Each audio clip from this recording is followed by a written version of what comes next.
The new Commander Coram the Undertaker comes with good news and bad news. The good news is, if you're watching this video, you're probably in love with all the exciting ways that you can build this new exciting Jund commander. But the bad news is also just that. There are so many ways to build Coram the Undertaker, how could you build just one deck? Which one is the best fit for you? Should you even just build one? Perhaps multiple? Well, today we are here to help. We are covering 3 exciting ways to build Coram the Undertaker. One thieving deck, one value deck, and of course the best one for last, the busted overpowered deck, the one-hit KO. Cause we know more than a few of you are just looking to smash faces, and that's cool with me, dude. This video will give you all the tools that you need to start brewing Coram the Undertaker in a way that's best fit for you. I highly suggest that you watch all 3 sections of this video. There will be some overlap between cards that we are using in all 3 decks, but may not cover all of the info of those cards in each section. Plus, this will help you mix and match as you see fit. Now grab your shovels, jump in the hearse, and let's hit the graveyard with everybody's new favorite Undertaker, Coram. So what is so exciting about this new commander from Modern Horizons 3? No, it's not just the meme potential, though that never hurts. Coram the Undertaker is a 0/5 human warrior for 1 generic and Jund. Coram gets +X/+0, where X is the greatest power among creature cards in all graveyards. Whenever Coram attacks, each player mills a card. During each of your turns, you may play a land and cast a spell from among cards in graveyards that were put there from libraries this turn. Noting that this ability does not allow you to play extra lands, and you still need to steal lands that allow you to cast spells from your opponents. Ideally prioritize lands that tap for blue and white so you have all 5 colors, but also don't shy away from mana that you just need. Just look at all of the beautiful text written on this card. Mwah, that's a chef's kiss. What is so awesome about Coram is that there are so many fun potential ways to brew it as a commander. Some look at these 3 paragraphs and think, oh wow, I'm about to steal everything from my opponents. Good old thefty fun. Others see it and think, wow, that card is Value Town. I could essentially draw 2 cards a turn from a huge selection of cards if I'm milling myself. Value, baby. And some look at this card and think, oh yeah, I'm breaking that. Let's make Coram the Undertaker 40 power ASAP, which I should note is very possible if not even bigger. Even within these 3 builds we're focusing on today, there are plenty of small changes that can make a huge outcome. This video will help you make those decisions to build the best deck for you. When I first saw Coram, I got hearts in my eyes. It's not very often that we get a commander that has so much potential for brewing opportunities, but that is honestly what Modern Horizons 3 has given us. A ton of new commanders with boundless potential. It is truly a fun time to be playing Commander and brewing new exciting decks. But now let's focus up and jump into the first deck that we have for you today. But actually, first you should subscribe and like, and of course comment your favorite black card ever. The first Coram the Undertaker deck that we're looking at today is the Thefty Brew, aka the 5-finger discount, because come on, let's be honest, who doesn't love to take our opponent's cards? This deck aims to maximize Coram's theft ability, then cherry pick cards from the table and assemble a unique win con from among those cards. This playstyle will never get old because every game will have new variables that will challenge you to get creative. What we first need to note about Coram here is that his play and cast ability is only from cards that were milled this turn. These can't be discarded from hand, and they cannot have entered the graveyard from the battlefield. So this steers us in a very distinct direction with our deck, and especially with our milling process. And for those of you who don't know, milling means to put a card from the top of your library into your graveyard. Normally a good mill card would be Mesmeric Orb, a 2-drop artifact that reads, whenever a permanent becomes untapped, that permanent's controller mills a card. But this doesn't really help us with Coram because the cards that we want milled have to happen on our turn, not on our opponents. Sure, Mesmeric Orb could do the job of milling our opponents, but it won't actually help our game plan of stealing our opponent's cards. Instead, something like Whetstone has so much more synergy. A 3-drop artifact that reads, pay 3 generic, each player mills 2 cards. This allows us to time our milling when it benefits us most, which again is on our turn. Pay 3 generic into this and see what goodies you are about to get. But what else allows us to mill at our own choosing? Well, there's also the 1-drop artifact Grindstone. Pay 3 and tap, target player mills 2 cards. If 2 cards that share a color were milled this way, repeat this process. This will only hit 1 player, but it has the potential to mill a bunch of cards, especially against a monocolored deck. The 1-drop artifact Altar of Brood is also great. Whenever another permanent enters the battlefield under your control, each opponent mills a card. This is a fantastic way to mill all of our opponents without having to pay any extra mana to do so, which is a perfect pairing with Coram. The 1-drop Ghoul-Caller's Bell has a similar effect and is also nice. All of these artifacts get stronger when they are combined with each other. Now, Codex Shredder is not as strong as the others, given only a target player mills a card, but it does come with some extra value. Pay 5, tap and sack, return target card from your graveyard to your hand. Then there's the new Modern Horizons 3 enchantment, Ripples of Undeath, a 2-drop for 1 generic and 1 black. At the beginning of your pre-combat main phase, mill 3 cards. Then you may pay 1 generic and 3 life. If you do, put a card from among those cards into your hand. This is very helpful to both mill and additionally bring back something milled over that you may need before playing Coram's ability. Altar Dementia is a classic mill artifact. Sacrifice a creature. Target player mills cards equal to the sacrificed creature's power. Yes, this is great synergy with Coram's theft ability. However, let's not forget that Coram's power is equal to the greatest creature power in all graveyards. Speaking of creatures, let's talk about creatures that help us mill during our turn. Let's first start with the funniest name in this entire deck,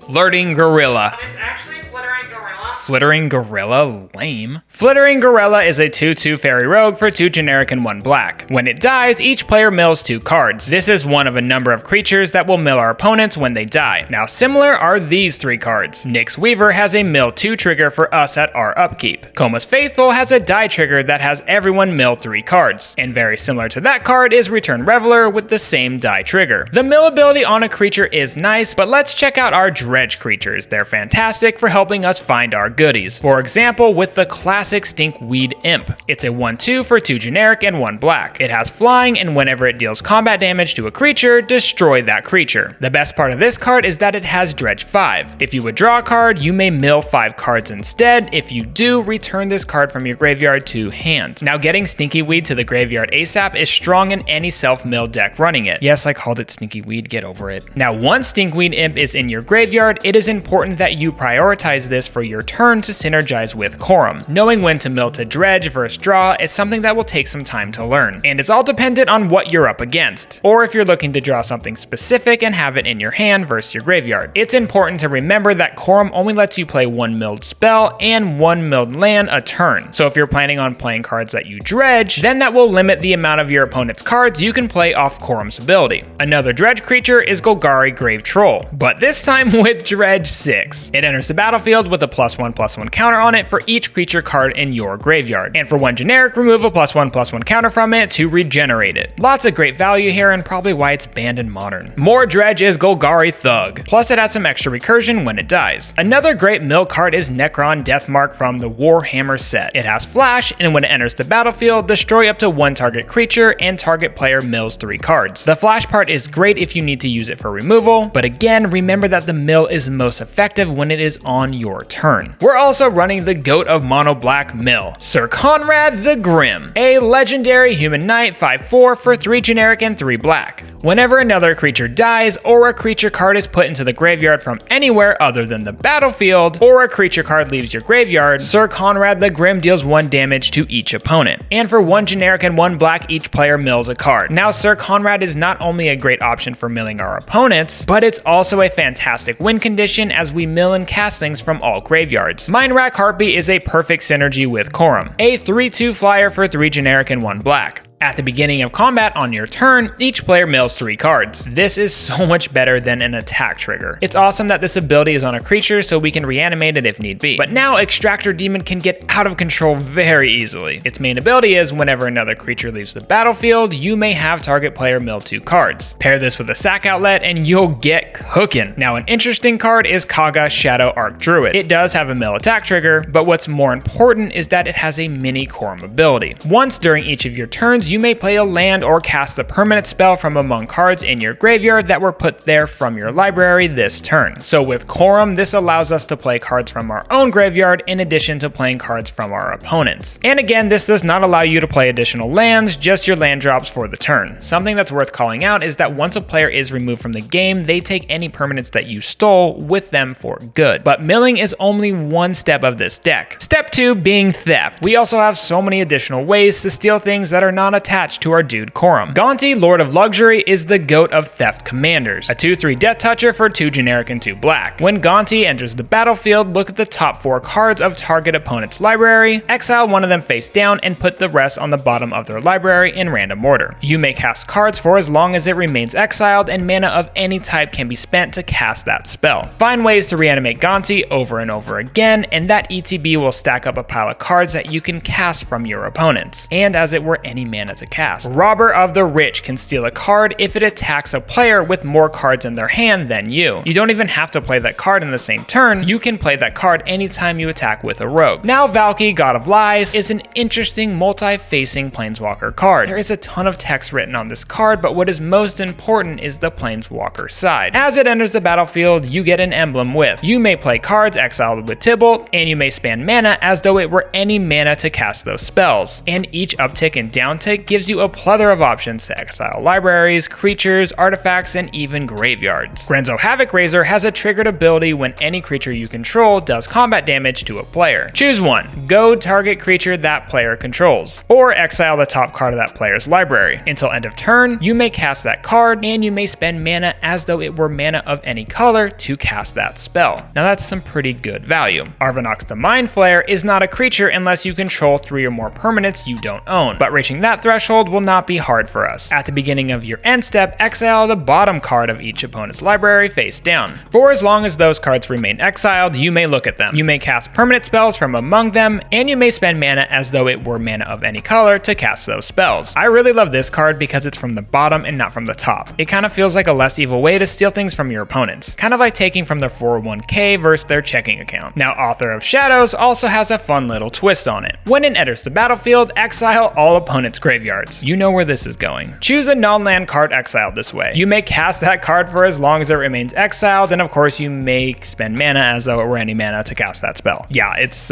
pretty good. Playing this more than once in a game is going to net you a ton of good stuff to steal and cast. Just make sure to do it after you've used Coram's ability for the turn. Now, having additional reanimation spells and recursion effects in this deck are super important, given Coram's ability only allows us to play or cast one thing milled over this turn, playing one land and casting a spell. Having additional reanimation spells and recursion effects in this deck are super important. This is because Coram's ability only allows us to play or cast things milled over this turn. We do not want previous milled over cards to go to waste. So that's why we have plenty of ways to replay cards both from ours and others' graveyards. Reanimate is the poster child for this type of effect, and of course we're including it in this deck. A sorcery for 1 black. Put target creature card from a graveyard into the battlefield under your control. You lose life equal to its mana value. This is helpful for stealing juicy creatures either milled over by an opponent or perhaps something that has also died. The death half of Life Death is like Reanimate, but only allowing us to pull from our graveyard. Victimize allows you to rotate out 2 creatures in your graveyard by sacrificing 1. Animate Dead is the classic reanimation spell tied to an enchantment. This can target any creature in any graveyard, but it does come in with -1, -0. And know that if the enchantment is removed, the creature is then sacrificed. Dance of the Dead is similar, but gives the creature +1/+1, but doesn't untap at the start of your turn and requires mana to do so. Necromancy is similar, but can potentially have flash if you cast it during your main phases. Please do not make me read the rest of that novel, it really doesn't say much more than we haven't covered in this section. Lastly in this section is the new card from Modern Horizons 3, 6. What's most important here is the Retrace ability. As long as it's your turn, non-land permanent cards in your graveyard have Retrace, meaning you can discard a land, pay its normal mana cost, then cast it. This card goes so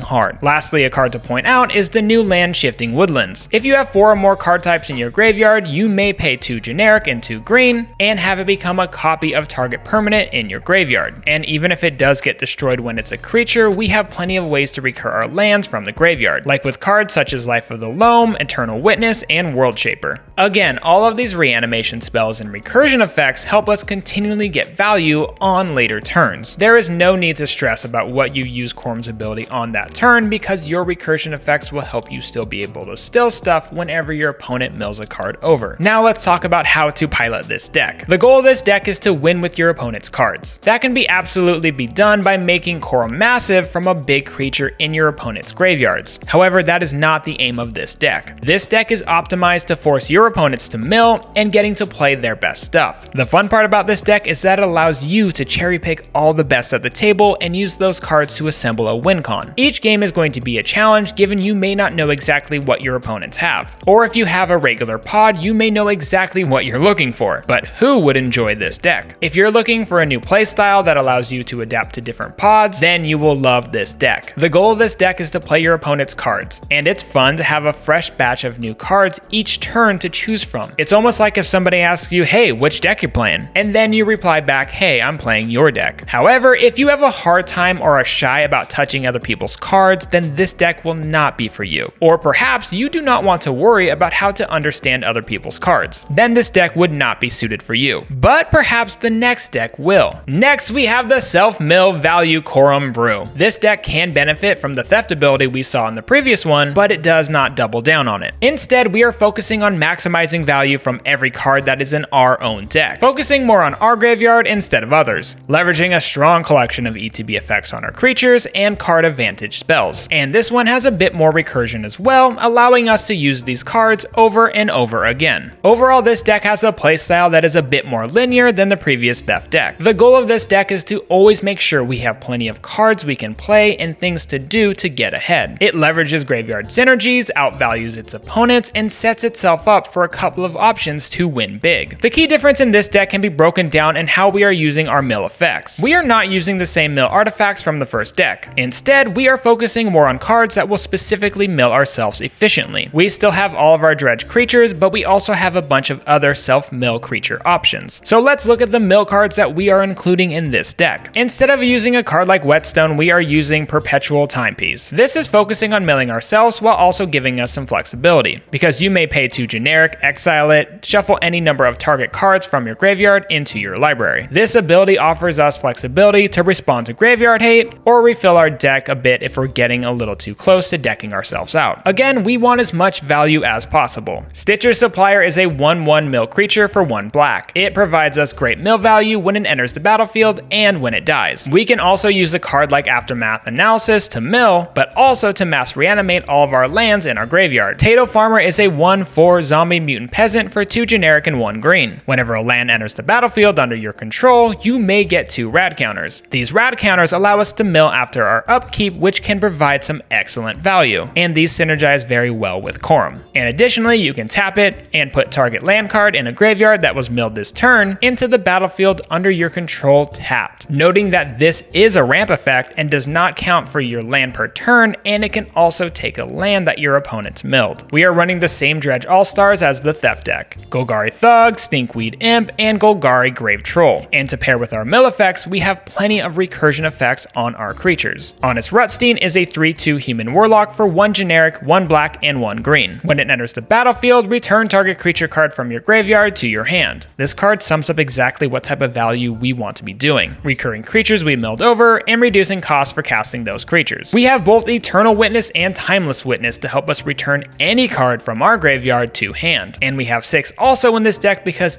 damn it is providing so much value, baby. Savvy Trader has an effect to help reduce costs from cards casted anywhere other than your hand, all helping reduce costs when casting things with Coram. We're also running removal creatures like Reclamation Sage for artifacts and enchantments. The new Modern Horizons 3 card, Accursed Marauder, is an edict effect forcing everybody to sacrifice a non-token creature, and also Plague Crafter, which forces everyone to sacrifice a creature or a planeswalker. But now let's move on to some non-creature spells. Of course, we're running plenty of reanimation spells just like the first theft deck. These all provide incredible value in a deck like this that wants to be replaying creatures to reuse their ETB effects. We have cards like Reanimate, Victimize, and Animate Dead. But additionally, we have the card Out of the Tombs, an enchantment for 2 generic and 1 black. At the beginning of your upkeep, put 2 Eon counters on Out of the Tombs. Then mill cards equal to the number of Eon counters on it. Now, similar to the Reanimate effects are the Undying spells. A great example of this is the modular land card Malakir Rebirth. It's a sorcery spell that reads: choose target creature,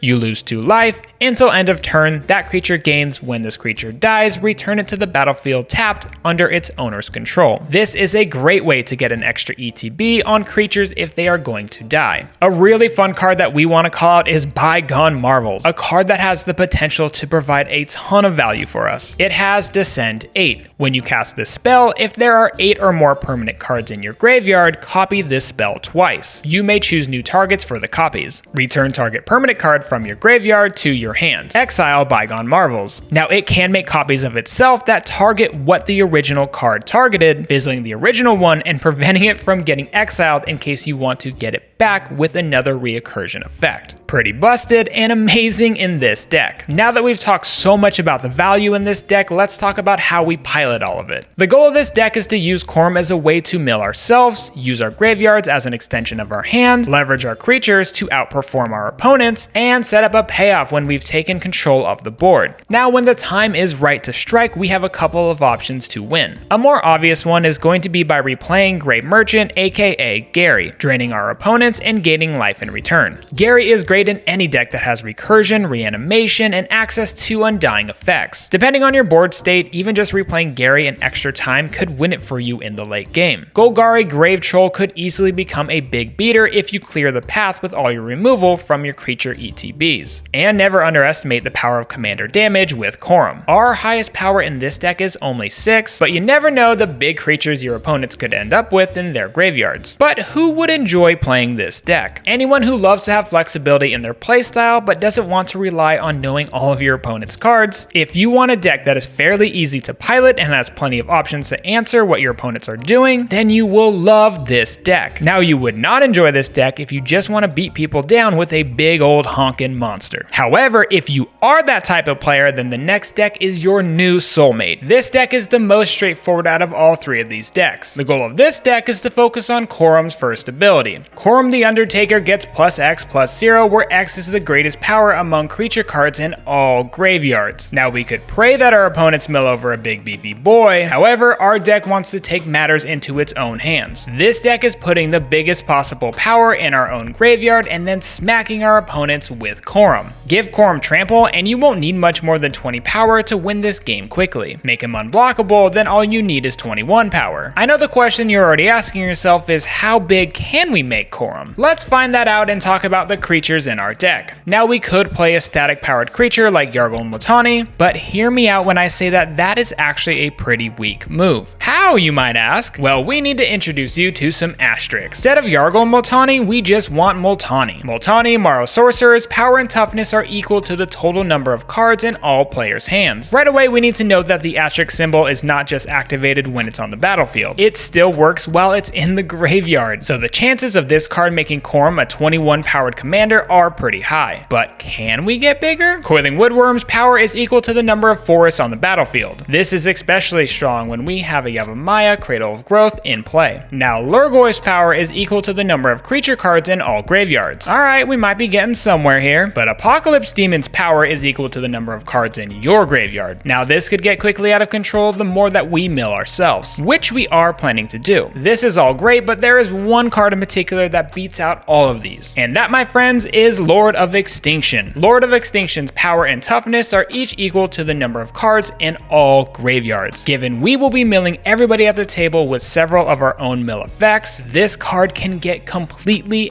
out of control. Give Coram Trample with Brawn in your graveyard, and there's little to no chance your opponents will survive without removal. But it is worth doubling down here that Lord of Extinction can often be overkill, quite literally. Many of these asterisk creatures can be more than enough to take out your opponents one by one. You do not need to be cute and hunt for Lord of Extinction in every game, though I'm sure many of you may try. But we know our end goal, so how exactly are we going to make it happen? We've already touched on the mill cards we are currently running, a very similar package to what we saw in the second deck of this video. Outside of milling ourselves a ton and making Coram huge, we have a bunch of ways to turn our huge power into a ton of damage. First off, we have Soulsfire, an instant for 2 generic and 1 red. Target creature you control deals damage equal to its power to any target. Yeah. A pumped Coram basically turns this into the world's most giant lightning bolt. And yes, you can hit somebody directly in the face with this. But Chandra's Ignition is even better. Target creature you control deals damage equal to its power to each other creature and each opponent. If unanswered, this is absolutely an I win card in this deck. And you don't even have to do combat damage. It's totally okay if this card gets you super excited. Nobody will be judging you, you freak. Now Ruthless Techromancer can sacrifice Coram and make a ton of treasure tokens. Then we only need 1 treasure token to bring him back since his power is 0, or for 4 if you're sacrificing the treasures for mana. This will likely go infinite in a very janky way if you have a sack outlet and a creature with a regrowth enter the battlefield effect. Coram's power needing to be just 13 or greater for this to go infinite. We also have a ton of fling effects, with the namesake card Fling among them. Several of our big power creatures are easy to play and make great sacrifice fodder for these effects. Or you could cast a Malakir Rebirth or Kaya's Ghost form on Coram before sacrificing him so he'll come right back. There are also a lot of great power matter cards that can provide us a ton of value. Soul's Majesty and Rishkar's Expertise for drawing cards, Mandate of Abandon is a one-sided wrath, Essence Harvest is drain and gain, and Overwhelming Stampede to pump and overrun. But if you do want to win through combat damage, let's talk about how you set this up correctly. Like I said before, you'll want to get some steady self-mill going in the early game. This way you can start getting value out of your Coram quickly. As soon as your huge power creatures hits the graveyard, Coram will be a giant target on the battlefield, so you'll want to make sure to get as much value out of him right away if you ever have to recast him. Strike when the timing is right. Most ideally is by having both Filth in your graveyard and Urborg on the battlefield. This makes Coram unblockable and a quick win con if unanswered. It's also helpful to have Anger in your yard to give Coram haste, and of course Brawn in your yard to give him trample. All of these besties making him even more high power. Now who would enjoy playing this deck? Well, honestly, Timmy players. And if you're looking for a new way to have fun with big dumb creatures, then you'll absolutely love this deck. It offers a bit more dynamics than a normal stompy deck because of the graveyard fun. Now you will not enjoy this deck if you get easily bored of winning with a single swing or a single burn spell. Wow, so many Coram builds, how do we pick just one? Well, you don't have to. You could build them all. However, I suggest that you start by thinking about the playstyle that each of these decks has to offer. If you enjoy fun shenanigans, unique gameplay, and politicking, then I'd suggest that you seriously consider the Theft deck. But if you enjoy straight value decks that love playing cards that get you more and more cards, then clearly you're going to love the second option. And that would be Value Town. And if you love smacking people in the face and flinging big dumb creatures, then we know that the third option is for you. Plus, let us not forget that there is still so much more room to brew this commander, and I would love to know what you have in mind when brewing Coram. Now you are ready to build the new Coram the Undertaker in a plethora of ways. What other commanders from Modern Horizons 3 are you most excited about? Comment to let us know which one you would like us to see cover next. Thank you to my co-writer and lead brewer of this deck, Sasha Jelten, an absolute Magic legend. Now go off and have fun in some graveyards.